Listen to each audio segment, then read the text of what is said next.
मैं हूं आपके साथ नवजोत रंधावा। पश्चिम बंगाल की सियासत की बात करेंगे क्योंकि इस वक्त गजब की सरगर्मी वहां पर है। सीबीआई ने लंबे सस्पेंस के बाद आखिरकार टीएमसी के 4 बड़े नेताओं को गिरफ्तार कर लिया है। गिरफ्तार किए गए नेताओं में 2 मंत्री फरहाद हाकिम और सुब्रत मुखर्जी हैं, जबकि मदन मित्रा और पूर्व टीएमसी नेता सोवन मुखर्जी भी शामिल हैं और इन सबको नारदा स्टिंग ऑपरेशन के सिलसिले में गिरफ्तार किया गया है। गिरफ्तारी के बाद ममता बनर्जी खुद सीबीआई दफ्तर जा पहुंची और उधर टीएमसी के लोग सड़कों पर उतर आए हैं। हंगामा शुरू कर दिया है। टीएमसी समर्थकों ने सुरक्षा बलों पर पथराव भी किया तो जवानों ने भी प्रदर्शनकारियों पर लाठियां भांजी। राज्यपाल ने ममता सरकार को संविधान का पालन करने की हिदायत दी तो टीएमसी गवर्नर को कटघरे में खड़ा कर रही है। तो तस्वीरें देखिए, सीबीआई दफ्तर में इस वक्त ममता बनर्जी वहीं पर मौजूद हैं, निजाम पैलेस 14वीं मंजिल पर, जहां पर चारों लोगों को रखा गया। सवाल जवाब पूछताछ का सिलसिला लगातार वहां पर चल रहा है। लेकिन इस बीच खबर जो मिल पा रही है ये 4 तस्वीरें सुबह 11 बजे का वक्त था, जिस वक्त ममता बनर्जी भी वहां पर पहुंची थी। फरहाद हाकिम सबसे पहले उनके यहाँ छापामारी शुरू हुई, तुरंत उनको सीबीआई अपने साथ ले गई। इसके बाद सुब्रत मुखर्जी, उनके यहाँ भी छापामारी हुई, तुरंत सीबीआई उनको साथ ले गई। मदन मित्रा, सोवन चैटर्जी, ये सभी लोग जिनसे अभी फिलहाल सवाल जवाब का सिलसिला लगातार चल रहा है। लेकिन ममता बनर्जी भी सुबह सीधा सीबीआई दफ्तर जा पहुंची और इस वक्त निजाम पैलेस में ही है, 14वीं मंजिल पर है ममता बनर्जी। लेकिन बाहर समर्थकों का बड़ा जमावड़ा, हंगामा लगातार बढ़ता जा रहा है। हालांकि इस हंगामे को और कार्यकर्ताओं को थोड़ा कंट्रोल करने के लिए अपनी तरफ से ममता बनर्जी ने पहल जरूर की है, लेकिन टकराव की नौबत यहां तक आ गई कि एक तरफ से पत्थर और दूसरी तरफ से लाठियां चलने लगी। ये तस्वीरें आपको दिखा रहे हैं, 4 तस्वीरें देखिए। तो टकराव का ये नया अध्याय। इस बीच स्पीकर ने भी कहा है कि विधायकों की गिरफ्तारी से पहले उनसे इजाजत लेनी चाहिए थी, लेकिन नहीं ली गई। 3 तस्वीरें इस वक्त ममता बनर्जी वहीं पर मौजूद हैं। नारदा केस गिरफ्तारी के बाद किस कदर बवाल हो रहा है। सीबीआई दफ्तर के बाहर तमाम टीएमसी के कार्यकर्ता जुट गए हैं।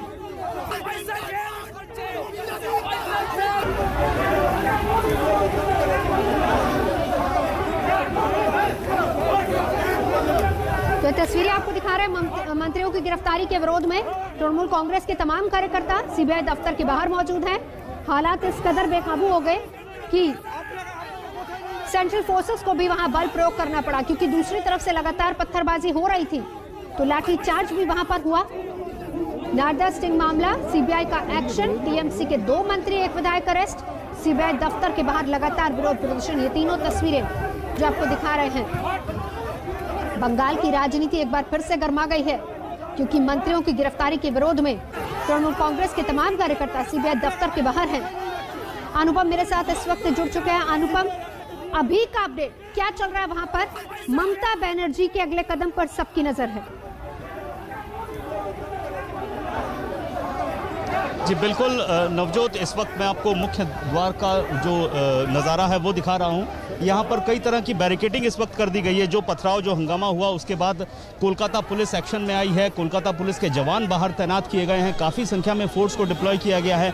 जो कोलकाता पुलिस है खासतौर पर, क्योंकि जिस वक्त हंगामा हुआ उस वक्त कोलकाता पुलिस की उपस्थिति हमें उस तरीके से नहीं दिखाई दी जिस तरीके से होनी चाहिए थी। हंगामे के तुरंत बाद कोलकाता पुलिस के कई जवान एक्शन में उतरे हैं, कई डीसीज, डिप्टी कमिश्नर्स यहाँ पर डिप्लॉय किए गए हैं। कई तरह की बैरिकेडिंग की गई है, गाड़ियों के लिए अलग जगह की गई है। जो प्रदर्शन चल रहा है वो प्रदर्शनकारियों को समझा बुझाकर शांत किया गया है।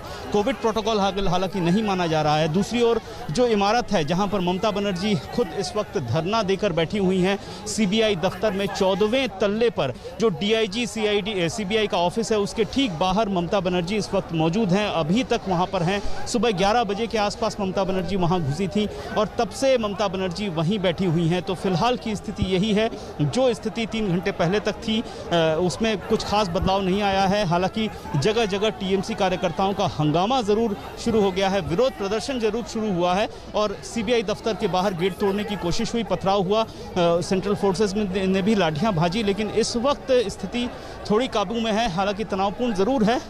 जो कार्यकर्ता हैं वो पीछे हैं। कम से कम 400 से 500 की संख्या में कार्यकर्ता इस वक्त यहाँ मौजूद हैं, जिन्हें जो लोकल पुलिस है, कोलकाता पुलिस, वो गेट के बाहर चले गए हैं। तो एक कोलकाता पुलिस के जवानों की बैरिकेडिंग की गई है, फिर मुख्य द्वार है, फिर और बैरिकेडिंग कर दी गई है ताकि जो प्रदर्शनकारी हैं वो भीतर ना आ पाएँ और प्रदर्शन किसी तरह से भीतर में जो इन्वेस्टिगेशन चल रहा है या जो भी प्रक्रिया चल रही है उसको बाधित न कर सके। नवजोत। बिल्कुल बिल्कुल, लेकिन देखिए अनुपम, हालात तो अभी और गंभीर होंगे क्योंकि अंदर ममता बनर्जी हैं, बाहर बड़ी संख्या में कार्यकर्ता। ममता बनर्जी भी जान रही, समझ रही कि बाहर कार्यकर्ता हैं। कार्यकर्ताओं को भी पता है कि अंदर ममता बनर्जी कोई ना कोई एक्शन जरूर लेंगी क्योंकि गुस्सा भी एक तरीके से कार्यकर्ताओं में। इसलिए अगर कहें कि हाल फिलहाल में बहुत जल्दी मामला सॉल्व होगा, वो बिल्कुल ऐसा लगता नहीं है। इस बीच रंजिश का या कहें कि टकराव का ये नया अध्याय शुरू हो चुका है।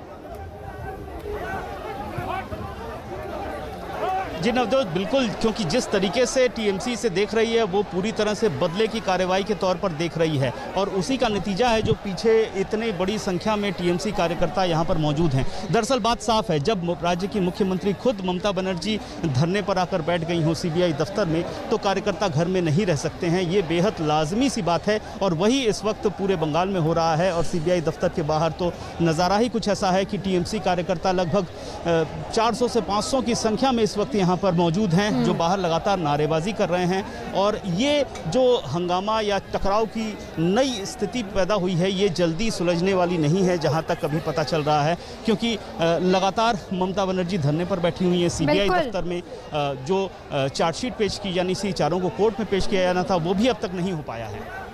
बिल्कुल अनुपम, लगातार इस बड़ी खबर पर नजर हमारी बनी हुई है। तो एक तरफ ये सियासी तूफान है जो कि कोलकाता में है इस वक्त सीबीआई दफ्तर के बाहर, लेकिन एक और तूफान जिसने दस्तक दी है, जिससे 4 राज्य प्रभावित हो रहे हैं, अब उसकी खबरें भी आपको दिखाते हैं।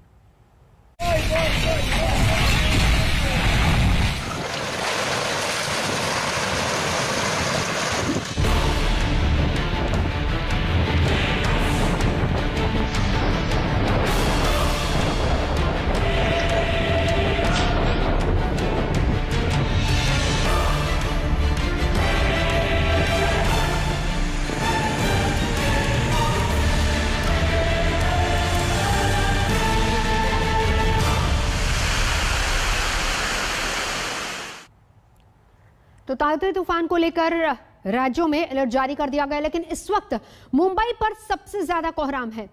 शहर में कई जगहों पर बारिश हो रही है, कई जगहों पर पेड़ गिर गए हैं, समंदर में तूफान उफान पर है। हालात को देखते हुए एयरपोर्ट को थोड़ी देर के लिए बंद करना पड़ा, सी लिंक को बंद कर दिया गया, आवाजाही पूरी तरह से बंद है। मुंबई में तूफान का असर दिखने लगा है। तूफान देर शाम को या फिर कहें कि रात को गुजरात के तटों से भी टकराएगा।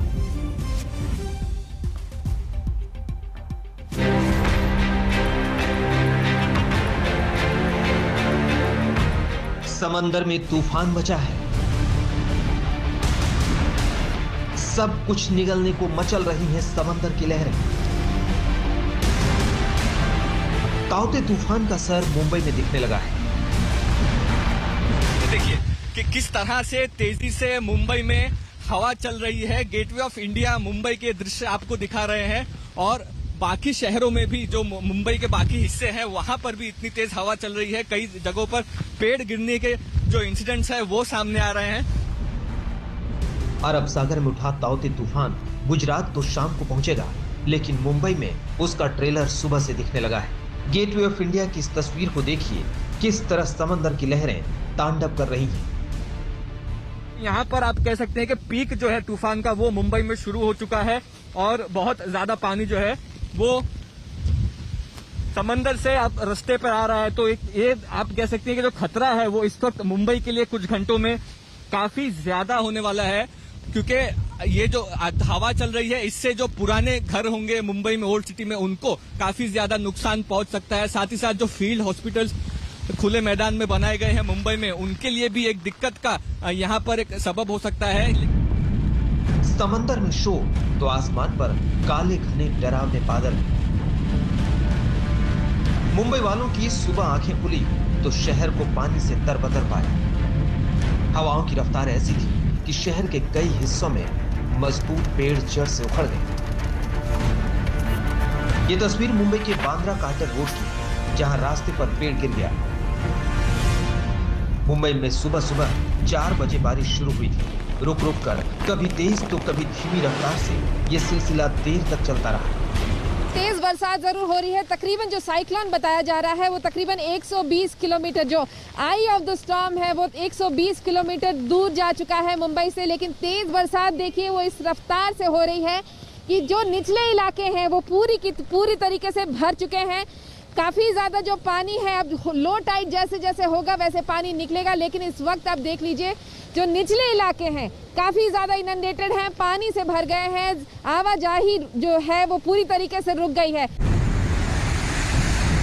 गुजरात में तूफान की रफ्तार 155 से 185 किलोमीटर प्रति घंटे होगी। मुंबई में हवा की रफ्तार 70 से 80 किलोमीटर प्रति घंटा है। मुंबई की इन तस्वीरों से समझ सकते हैं कि जब यहाँ से दोगुनी रफ्तार से तूफान टकराएगा वहाँ क्या होगा। इससे निपटने के लिए 2 दिन से तैयारियां जारी हैं। एनडीआरएफ को मुस्तैद कर दिया गया है। करीब 55 एनडीआरएफ के पर्सनल मुंबई के जुहू बीच पर तैनात कर दिए गए हैं। एनडीआरएफ का कहना है कि मुंबई वासियों को बिल्कुल भी घबराने की जरूरत नहीं है। तमाम लाइफ सेविंग इक्विपमेंट के साथ एनडीआरएफ की अलग अलग टीम्स जो अलग अलग बीचेस पर तैनात करी गई हैं वो बिल्कुल तैयार हैं।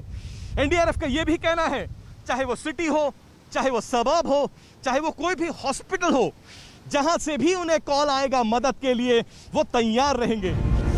ताउते तूफान का मंजर मुंबई में जो आज दिख रहा है वो कल केरल के कई इलाकों में नजर आया था। केरल के एर्नाकुलम जिले के मछुआरों के गांव चेल्लम की ये हाहाकारी तस्वीरें देखी। समंदर की लहरें किस तरह बेकाबू नजर आ रही हैं।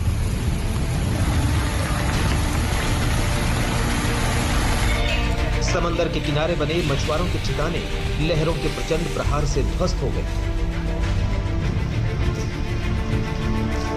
केरल के अलपुजा में भयंकर तबाही हुई है।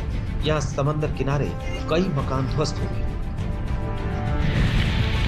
गोवा की तबाही की तस्वीर भी कम भयावह नहीं है। गोवा के मरगांव इलाके में कई पेड़ तूफान से सड़कों पर आ गिरे।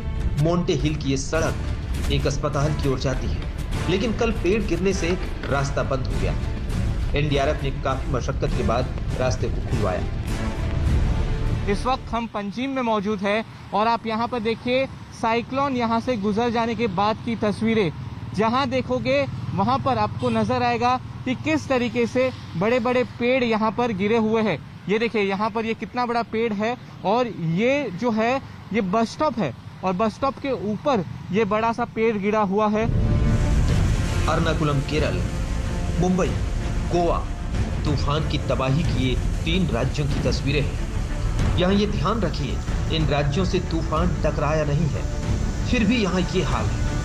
मुंबई से मुस्तफा शेख और पंकज उपाध्याय के साथ आज तक ब्यूरो। मुंबई से विद्या और गोपी मेरी से होगी इस वक्त हमारे साथ गुजरात से जुड़ चुके हैं विद्या। लेकिन जैसे जैसे तूफान गुजर रहा है पीछे तबाही के निशान और परेशानियां जरूर छोड़ता जा रहा है। तस्वीर इस वक्त मुंबई की क्या है? जी बिल्कुल नवजोत, यहाँ पे इस वक्त मैं वेस्टर्न एक्सप्रेस हाईवे पे हूँ। अभी भी आप देख लीजिए विजिबिलिटी, ये जो विजिबिलिटी है लोगों को गाड़ियाँ के जो लाइट्स है उसको ऑन करके मजबूर कर रहा है कि वो गाड़ियाँ ऑन करके लाइट चलाएं। विजिबिलिटी बहुत लो है। मैं इस वक्त एयरपोर्ट के ठीक बगल में हूँ।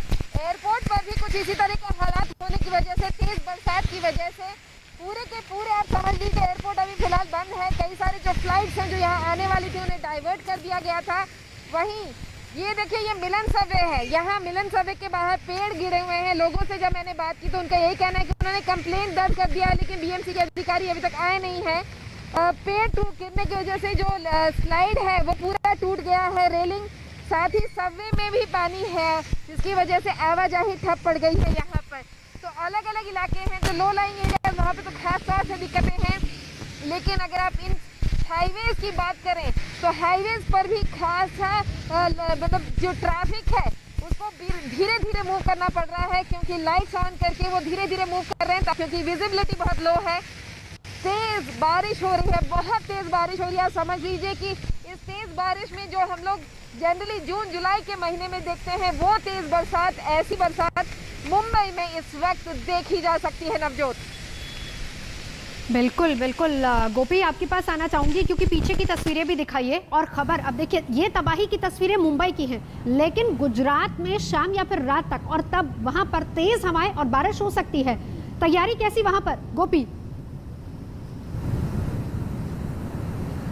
बिल्कुल नवजोत, आपको बता दूं कि यहाँ पे इस वक्त अगर हम कहें तो तूफान के पहले थोड़ी बहुत शांति हम ये जरूर कह सकते हैं कि गुजरात में फिलहाल तूफान का असर जो है वो अब धीरे धीरे शुरू हो गया है। देखिए, आप देख सकते हैं जो समुंदर है, समुंदर उफान पर है, बड़ी बड़ी लहरें उठ रही है और खास करके जो इलाका है दीव से लेके सौराष्ट्र का, द्वारिका तक का, वहाँ पे इसका असर देखने मिल रहा है। और सबसे अहम अगर कहें तो जो 14 जिले हैं, इन 14 जिलों में एनडीआरएफ की टीमों को डिप्लॉय कर दिया गया है। साथ ही जो अगर क्योंकि साइक्लोन आएगा, साइक्लोन जो मेट डिपार्टमेंट ने कहा है उसके मुताबिक शाम को 6 बजे से जो तेज हवाएं हैं उसका असर यहाँ पे दिखना शुरू हो जाएगा और साइक्लोन कल देर रात गुजरात में टच करेगा और यहाँ से लैंडफॉल होकर साइक्लोन मोरबी की ओर आगे बढ़ेगा। तो सबसे ज्यादा नुकसान की जो आशंका है वो वेरावल, पोरबंदर, दीव, इन इलाकों में सबसे ज्यादा इसकी आशंका है, जिसके चलते कई सारे प्रिकॉशन लिए गए हैं। बिजली विभाग की टीमों को काम पे लगा दिया गया है और समुंदर में जो आप देख सकते हैं कि जो लहरें हैं, ऊंची ऊंची लहरें उठना शुरू हो चुकी है। हालांकि साइक्लोन जो है वो फिलहाल 250 किलोमीटर दूर है गुजरात से, लेकिन उससे पहले यहाँ पे अब धीरे धीरे इसका असर जो है वो देखना शुरू हो गया है। और मेट डिपार्टमेंट की माने तो 6 बजे से आज शाम से लेके 19 तारीख तक गुजरात में भारी से ज्यादा भारी बारिश यहाँ पे हो सकती है। और सबसे महत्वपूर्ण कह सकते हैं जो कोस्टल बेल्ट है, जो मछुआरे अंदर समुद्र में गए हुए थे, उन सबको फिलहाल कोस्ट गार्ड के जरिए बता दिया गया है कि वो बाहर सुरक्षित स्थानों पे आ जाए। और जो मछुआरे हैं वो ज्यादातर मछुआरे अब सुरक्षित स्थानों पे बाहर आ गए हैं। नवजोत, बिल्कुल बिल्कुल। और ये अलर्ट तो गोपी कल ही से या कहें कि परसों से ही जारी किया जा रहा था कि कम से कम पहली बात तटीय इलाकों के लोग सावधान हो जाएं, मछुआरे समंदर के अंदर ना जाएं। और इस बीच पंकज उपाध्याय मेरे साथ मौजूद है। पंकज, तस्वीरें वहां की दिखाइए, क्या हालात अभी वहां पर हैं? नवजोत, मुंबई ने सोचा नहीं था कि ऐसी तस्वीरें देखने को मिलेंगी, लेकिन पूरा नज़ारा बदल गया है। कहा तो ये गया था कि मुंबई पे इतना ज़्यादा इम्पैक्ट नहीं होगा, लेकिन पिछले कुछ घंटों से मुंबई के कई इलाकों में मूसलाधार बारिश हो रही है। और बीएमसी ने कुछ ही पल पहले एक और अलर्ट दिया है कि अगले कुछ घंटों तक heavy to very heavy rainfall होने वाली है। साथ ही साथ इस वक्त मैं बांद्रा वर्ली सीलिंग पर मौजूद हूँ, जिसे बंद कर दिया गया है। साथ ही साथ मोनोरेल्स को बंद कर दिया गया है। अब क्योंकि विजिबिलिटी भी बहुत ज्यादा ड्रॉप हो रही है, इसलिए मुंबई एयरपोर्ट के ऑपरेशंस को भी शाम 4 बजे तक के लिए बंद कर दिया गया है। 3:30 बजे हाई टाइड का भी प्रेडिक्शन है 4 मीटर का। और शाम के 8 बजे से 11 बजे तक तो गुजरात कोस्ट पे ये साइक्लोन हिट करेगा, लेकिन उससे पहले मुंबई में काफी मुश्किलात होने वाली हैं। जैसा कि मैंने बताया, बीएमसी ने कुछ ही पल पहले कहा है कि मुंबई वासियों को सतर्क रहने की जरूरत है, वो घर से बिल्कुल भी ना निकलें, क्योंकि अगले 3 से 4 घंटे तक heavy to very heavy rainfall होने की संभावना है। तो पंकज, कुल मिलाकर अगर देखा जाए, क्योंकि जो तस्वीरें आप हमें दिखा रहे हैं, सिचुएशन लग रहा है कि अभी वहां पर पहली बात तो बहुत तेज बारिश, हवाएं बहुत तेज हैं, तो ऐसे में सिर्फ 3-4 घंटे की बात करें या अलर्ट अभी अगले 12 से 14 घंटे तक रहेगा मुंबई में? देखिए, ऑरेंज अलर्ट यहाँ पर अभी भी मुंबई के लिए दिया हुआ है। अब क्योंकि वेदर एक्सपर्ट्स ये कहते हैं कि शाम के 8 बजे से 11 बजे तक, रात तक साइक्लोन गुजरात की कोस्ट को हिट कर सकता है। अब क्योंकि इस वक्त साइक्लोन नवजोत मुंबई के पैरेलल जा रहा है, नॉर्थ वेस्ट की तरफ पैरेलल जा रहा है, इसलिए मुंबई में बहुत ज्यादा परेशानियां होने वाली हैं। और यही कारण है जिसकी वजह से तेज हवाएं चल रही हैं। वेदर डिपार्टमेंट ये भी कह रहा है जो विंड की स्पीड रहेगी, गस्ट रहेगा, वो 120 किलोमीटर प्रति घंटे की रफ्तार से हो सकती है। तो अंदाजा लगाया जा सकता है कि आने वाले घंटों में कितनी सतर्कता बरतनी पड़ेगी। इसीलिए बीएमसी बार बार मुंबई वासियों से दरख्वास्त कर रहा है कि आप घर से ना निकलें। खतरा अभी भी टला नहीं है। जब तक गुजरात कोस्ट को ये साइक्लोन हिट नहीं कर जाता, तब तक ये कहा नहीं जा सकता कि मुंबई से खतरा टल गया है। मुंबई के कई इलाकों में इस वक्त बहुत तेज बारिश हो रही है। कई लो लाइन एरियाज में पानी भी भरना शुरू हो गया है। और वर्ली सीलिंग पर इस वक्त कई मैं देख रहा हूँ थोड़ी देर से कि यहाँ पर कई गाड़ियां आ रही हैं। मुंबई वासियों को जानना होगा, इस वक्त मुंबई सीलिंग को क्रॉस नहीं किया जा सकता, क्योंकि सीलिंग के बीच में बहुत ज्यादा तेज हवाएं चलती हैं और ऐसे में ये बहुत खतरनाक हो सकता है। वो तो तस्वीरों में ही हम देख रहे हैं। कि मैंने बताया डीएमसी ने ये वार्निंग जारी करी है। पंकज आप हमें तस्वीरें दिखा रहे हैं। बिल्कुल बहुत बिल्कुल अपना ख्याल रखिए पंकज, क्योंकि हवाएं बहुत तेज है। कैमरा पर्सन को भी बोलिए अपना ख्याल रखेंगे। बहुत तेज ताउते तूफान का असर मुंबई में साफ तौर पर नजर आ रहा है। जबरदस्त बारिश इस वक्त मुंबई में हो रही है। ये बड़ी खबर, तेज बारिश मुंबई में 80 किलोमीटर की रफ्तार से हवाएं चल रही हैं। तूफान की वजह से मुंबई में तेज बारिश हो रही है। विजिबिलिटी काफी कम है। अगले कुछ घंटे काफी क्रिटिकल बताए जा रहे हैं और ऐसे में अगले 3 से 4 घंटे लोगों को वापस से चेतावनी दी गई है कि आप घरों पर ही रहें, घरों से बाहर ना निकले। 3 बजे के आसपास हाई टाइड की संभावना भी है।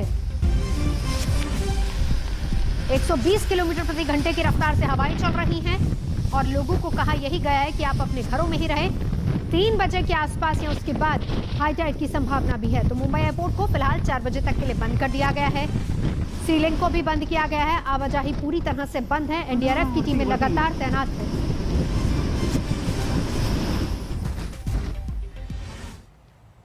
कश्मीर के श्रीनगर के बाहरी इलाके खानमो में आतंकवादियों और सुरक्षा बलों के बीच आज एनकाउंटर हुआ। इस एनकाउंटर में सुरक्षा बलों ने 2 आतंकवादियों को मार गिराया है।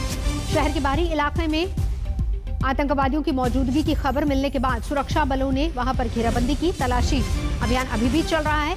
इस दौरान आतंकवादियों ने सिक्योरिटी फोर्सेस पर गोलीबारी की, जिसके बाद ये मुठभेड़ शुरू हुई। खानमो का इलाका कश्मीर के पास, जहां पर अभी भी फिलहाल सर्च ऑपरेशन चल रहा है। एनकाउंटर में 2 आतंकी ढेर।